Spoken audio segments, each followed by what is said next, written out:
ہمارا نظریہ 12 امام 14 معصوم والا نہیں ہے، یہ اہل سنت کا نظریہ نہیں، یہ جملہ نہیں۔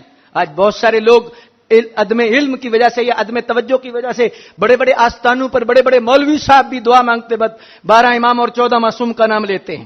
اہل سنت کے نزدیک ایسا کہنا حرام ہے، ایسا نہیں کہنا چاہیے کہ 14 معصوم کا نام لیا جائے، وہ ان کا اپنا مذہب ہے، ان کے اپنا ایک عقیدہ ہے، ان کے عقیدے کے مطابق معصوم ہیں، لیکن اہل سنت اسلام کے جو عقیدہ دیا ہے انبیاء اور فرشتوں کے علاوہ کوئی معصوم نہیں۔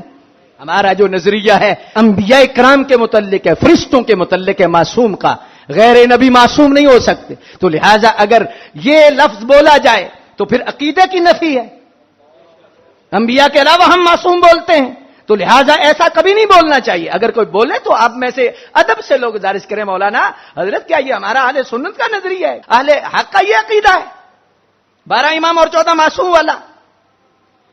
نہیں، لے گیا مسئلہ ان کی عظمت کا، ان کی شان کا۔ یہ جو 12 ائمہ ہیں، ائمہ اہل بیت ہیں، اہل سنت کے ہاں ان کا مقام اور مرتبہ ہم سمجھتے ہیں یہ کسی مسلک کے امام نہیں، پوری امت کا امام ہے۔